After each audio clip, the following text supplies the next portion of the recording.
HighBridge, a division of Recorded Books, presents The Perilous Adventures of the Cowboy King, a novel of Teddy Roosevelt and his times, by Jerome Charyn. Read by Danny Campbell. Part 1. Chapter 1. Braveheart, 1862 to 1878. First there was a metallic aroma, the taste of tin in my mouth. Then the monster would appear with rusty fingernails, his yellow eyes swaying like twin lanterns in the dark, his fierce red whiskers clotted with human blood. He crouched at the foot of my bed, prepared to gobble. "Fingers first," the werewolf muttered. I could feel the walls of my chest collapse as I began to wheeze. It was always worse at night, when I would have great rumbling gasps, with the wolfman's yellow eyes riveted to mine, gaze upon gaze, like some diabolic vigil. As a boy with a scientific bent, I didn't believe in monsters of any kind, yet it was hard to reconcile rusty fingernails and red whiskers, and the wheezing wouldn't stop. We couldn't have a doctor constantly at my call, waiting with a candle. But I did have Braveheart. My Auntie Anna had given Father that name, and it clung to him for life. She said that Father reminded her of Mr. Braveheart, whom she confused with another character, the gallant guardian who slays wicked giants and protects women and children from lions in Bunyan's classic about Christian souls. Our Braveheart was a bearded man with broad shoulders. He didn't wear a helmet and a sword. He was a merchant prince who might have stepped out of Christian allegory. The unfortunate mattered as much to him as the family fortune. Father possessed a leonine look. I could have imagined him slaying giants and werewolves in another world. He gave me my breath, willed it to me. He would carry me from room to room in the middle of the night, push air into my lungs with the forceful rhythm of his gait. I drank cups of black coffee delivered from his hand, and was smoking cigars before the age of 5. Each puff, Father said, would replenish me. And when nothing else worked, Father would carry me in a blanket down to the stable, and have the night watchman rig up the Roosevelt high phaeton with its pair of long-tailed horses, and we rode into the wind. I never had as fine an adventure in all my years. It was like sitting in the clouds, way above the horses' heads, racing along in that sloped carriage. We careened around other carriages and delivery cars. Father was an excellent whip. His long tails never stumbled in their traces, never went awry. He drove us to the shanties and scorched plains of Manhattan's Upper West Side. It was so far from civilization that we called it the Badlands. Our little Dakota was stuffed with scrap heaps and desolate shacks where the impoverished lived near river rats hiding from the law. Nothing bothered Braveheart. We passed the campfires of one robber's roost after another. Such desperate men learned not to tinker with our carriage. If the untutored attacked us with a pipe, a rock, or any other missile, Father would lash at these river rats with his horsewhip until they landed on their rumps and sat there in one great tangle. "Dee, has your breath come back?" All that excitement among the campfires had made my lungs whistle with clean air. I did not dream of a wolf-man on that ride. "Sir, I'm fit as a combustion machine." Father wasn't being reckless. He hadn't dealt with the river rats to entertain me in my lungs. He had to declare his right of way, or we would have had to stick to a prescribed path. And on we went into the Badlands, with its shanty towns, orphanages, and insane asylum.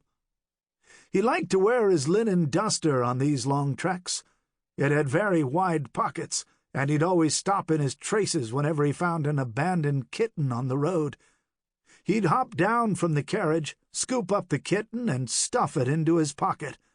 Tomorrow we'd bring this stray to a pet shop on 3rd Avenue run by a pair of spinsters. It was an orphan, most likely, chased out of some litter. Father had a fondness for the ragged, the lonely, and the lame. We had a little patch of bad luck on this particular early morning ride. One of our wheels fell off, and the carriage would have spun out of control if Braveheart hadn't leaned over the long rails and pulled on the rigging with all his might. We sat there at a terrible tilt. Father hadn't forgotten his toolbox, but first he had to chase down the missing wheel. And now every damn robber's roost in Little Dakota had us at a disadvantage. Several lubbers arrived. They were dressed in motley gear. One had a cape and an eye patch. Another had torn pajamas out of the lunatic asylum. A third had a military tunic. They were all carrying lanterns, lead pipes, and long sticks. "Looky here," said their leader, wrapped in his cape. "Don't make a fuss, or we'll harm the boy." I had Braveheart with me and shouldn't have panicked, but I did. My combustion machine went out of whack. My lungs couldn't catch a lick of air. Father cradled me in his arms. "Are you deaf?" asked the river rat. "Pay attention, or that boy will strangle on his own snot. Give us your fancy carriage and we'll be gone." Father pushed air into my lungs with his powerful hands and waited until the wheezing stopped. Then his touch turned delicate, as if I were a boy out of a doll hospital. The phaeton remained at a wicked angle without one wheel, and Father had to prop me against his seat while the river rats poked him with their wanton pipes and sticks. "This is your last chance, bub." Father didn't say a word, and the rats smiled, thinking he was silent out of fear. These louts hadn't taken the least measure of such a man. The roots of his beard went crimson in the lantern light. He'd left his whip on the footrest of the carriage, and he had to pounce on the river rats with his bare hands, sending them all a-scatter with a series of quick blows. Afterward, I watched him suck the blood from his raw knuckles. He was still shivering with rage. He had to steady the horses, whisper to them, rub their noses. He fixed the wheel, sullying his frock coat and lingering in the same long silence. The sun began to rise over the Bloomingdale Asylum and its somber row of black chimneys, creating a fan of light that looked like very fat fingers. I was glad that I had been born, despite the frozen fist in my lungs, despite the wolfman at the foot of my bed, and the sudden bouts of diarrhea that we called the Roosevelt colic. I belonged to Braveheart's company of orphans, even if I wasn't an orphan at all. The Roosevelt residence had a line of black rails that swept across our little balcony like a runaway musical score. Perhaps the runaway score was a premonition, because there was pandemonium on East 20th Street when war broke out. Mitty, as we called Mama, was a genuine Southern belle with black hair and skin as fine and pale as porcelain. She grew up at Bullock Hall, a plantation in old Cherokee country near the Chattahoochee River. Mama's eldest sister, Auntie Anna, lived with us too, together with Grandmama Bullock. They'd fallen on hard times after Pappy Bullock died and couldn't make ends meet. Grandmama wore a lace cap, and when Papa had to entertain Union generals, Grandmama would vanish into some secret corner of the house. Once, while the Union generals sniffed brandy and puffed on their Havanas in the parlor, Papa excused himself for a moment and went on a mission to find Grandmama. He looked everywhere. Finally, he discovered her in a closet on the 5th floor, where the servants lived. Grandmama sat in the dark by her lonesome, wrapped in a shawl, with a cat's blazing eyes. She wasn't caught in a dream. She was as coherent as a lightning bolt. "I'm a burden to you, Braveheart," she said. "You are not. You've been kind to the children." "Kindness isn't the occasion here," she said. "I've insulted you in front of your Yankee generals. We're kin now, and I should have served the hors d'oeuvres and made pleasant chatter. But I can't. It jars upon my feelings, sir." Papa didn't say another word. He gathered Grandmama Bullock in her arms and carried her downstairs to the room she shared with Auntie Anna. He pretended not to notice the rebel flag in her room. Father wanted to join the Union Army, but 2 of Mama's brothers were already with the rebels. So how could he volunteer and compromise Mama's own people? He had to hire a substitute, an Irish lad, to fight in his place. And it cut right into his soul. He couldn't run away to war, and he had to tolerate the stars and bars in his own house. I felt his shame, and it was my shame, too. His shoulders slumped, and at times he looked like a sullen black bear. I worried that he might go on a rampage. But there were no river rats around, just Roosevelts and Bullocks, and he loved us all. My sister Bammy, a contraction of Bambina, must have been dropped from her cradle, because she had to wear a harness for her curved spine. Father was determined to fix her humped back, but she never did outgrow that ailment, even with the harness. My brother Elliot, or Ellie, was long and limber, like Braveheart, while Corinne was the war baby, with blonde curls. Mother marched around in white muslin like a somnambule the longer the fighting lasted. She plotted with her own sister and Grandmama Bullock to send contraband, handkerchiefs and sweaters, across the lines. So it was Bammy who began to look after us, curved spine and all. We loved Mama, we all did, but she suffered from palpitations and melancholy fits.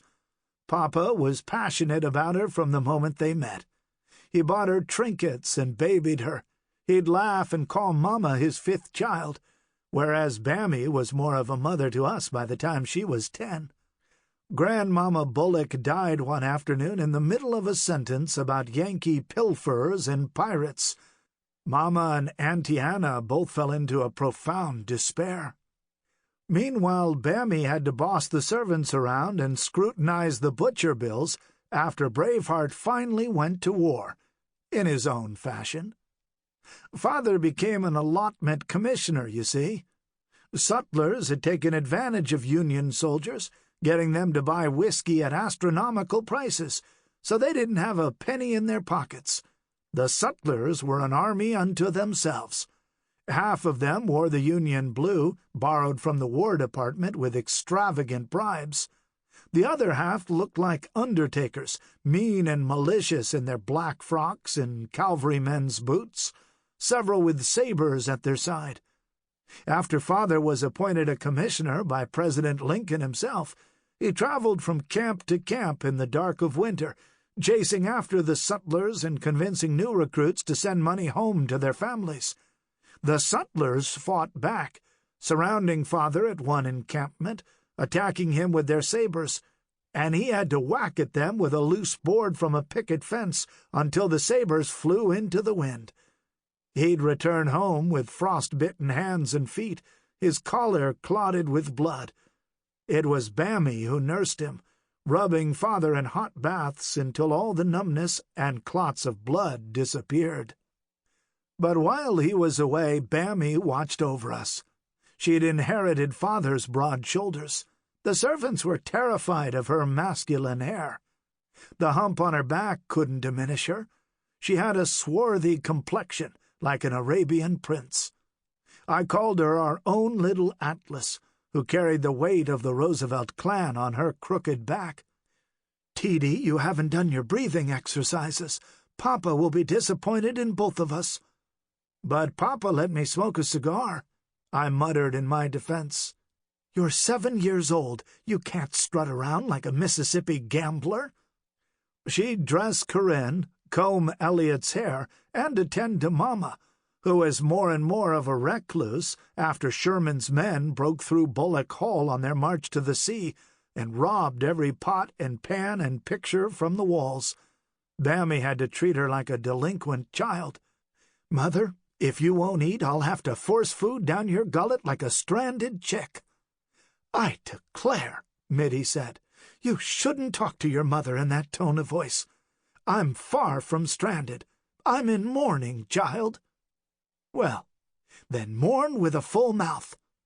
That's how Bammy got her way. And when she caught one of our servants stealing gold coins from the family strong-box, Bammy fired him on the spot. He was an out-and-out rascal, this fellow, Mr. Hines, whom Papa had hired during the war when it was hard to find first-class help. He had arrived with a lukewarm recommendation from one of Father's banker friends. Hines was a dipsomaniac. He'd wander about, dancing with invisible creatures, crashing into tables, as he did his phantom waltz with a terrible lust in his eye. Seems he couldn't live without the bottle, and he tried to bully my sister. "You don't have the authority to fire me, girl. You're 10 years old." 11, Mr. Hines, and I have all the authority in the world. Your employer, Mr. Theodore Roosevelt, Sr., has bonded me. The dipsomaniac was worried now. He might have been a crack thief, but he didn't have Bammy's iron intellect. "What sort of bond?" She handed him a scroll. I'm not sure it made much sense, but it did have Papa's signature, and this wayward butler was wary of written documents. Still, Hines wouldn't leave. He'd slobber one moment, repent the next. He even proposed marriage to my 11-year-old sister. "I'll cure that hump, Miss Bammy. I'll kiss it to death." Bammy had to fend him off with a fly swatter. Mama couldn't stop him. Nobody could. And he continued to prey upon a household whose single monitor was a child who had to wear a harness. Bammy wrote to Papa, of course, though it was hard to track him down. He was often in the saddle 10 hours a day. But Hines ran out of luck while he lorded it over us. We could hear Father's key turn in the latch. He'd come home without warning. He remembered the last time Bammy and I had stood at the front door, waving to him, and he couldn't get that image out of his mind. I'm not sure what he felt about Mama and her devotion to the South, when he himself was an allotment commissioner, saving Union boys from the sutler's avariciousness. Still, he could read the current situation in Bammy's eyes, and Papa caught the butler wearing his boots. Hines whipped his head back and forth and hopped out of Papa's boots. I could see that Papa wanted to slap Hines into hell, but he muffled his rage somehow. The Roosevelts did not strike their servants. It was considered vile. "Mr. Hines, you will return the money you stole. You will apologize to my daughter, and then you will disappear from Manhattan. Should I ever find you in someone else's employ, I will not show you the least bit of mercy."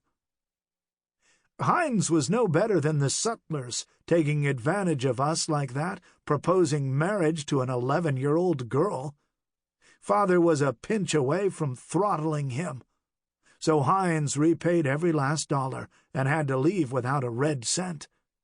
He bowed, called me and Ellie the little masters, slobbered over my sister's hand, kissing it again and again, and vanished into the fog, one more forgotten soul. I would wander on my own while Father was away. I passed a market at Union Square with its endless caravan of open-air stalls, and discovered a dead seal laid out on its own coffin of wood. Its whiskers were still wet. It looked like a black torpedo with flippers and webbed toes. Its belly was as pink as congealed blood. The seal had been killed in the harbor, according to the fishmongers. I wasn't quite sure if the seal's meat was ever sold, but its carcass resided there on a board day after day. The fishmongers soon became my friends.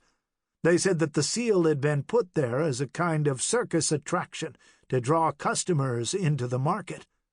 They could tell how devoted I was to that dead seal, and they didn't discourage my visits. I measured its length and girth with a folding pocket-foot rule. I drew pictures of my first specimen. One day the seal was gone, and that vanished carcass grabbled at my heart and gave me palpitations. It was curious how much dearer it was to me dead than alive. I might not have been attracted to the same seal swimming in the harbor like a primordial creature. My poor seal had begun to putrefy, the fishmonger said, and it was pulling customers away from the market. But they had a gift for me, the seal's skull. I was startled by how tiny and delicate it was. The fishmongers had shaved off the flesh and boiled the seal's head in a pot. I could cradle the skull in my hands. I marveled at its mandible, at its jagged rows of teeth, how yellow the bones were. I put the skull in a shoebox under my bed.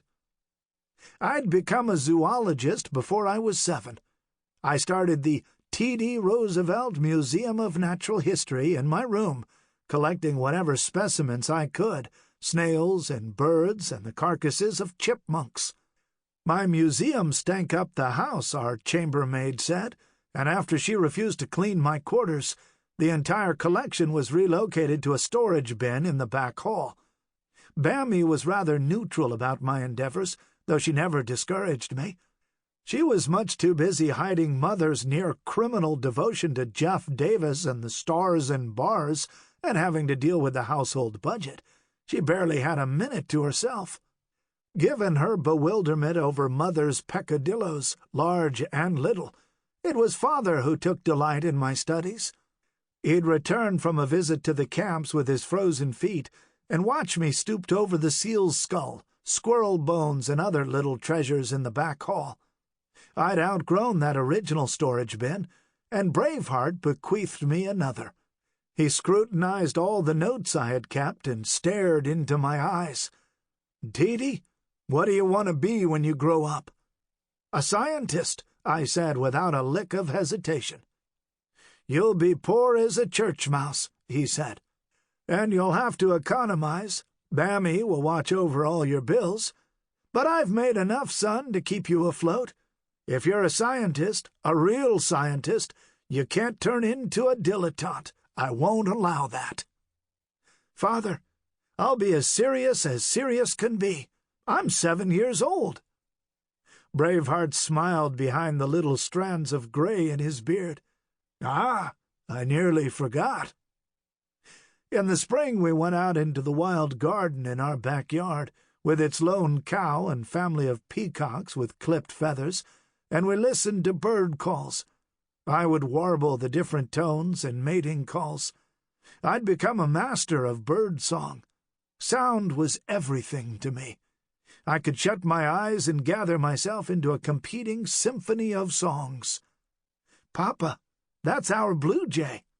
"How can you be so sure?" 2 long notes and 1 short trill. That's our blue jay showing off. I also kept track of the plumage. I drew the anatomies of bird after bird.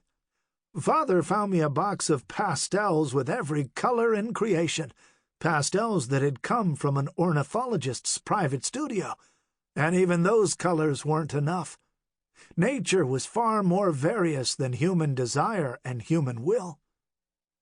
We went into the woods on Long Island a few summers after the war.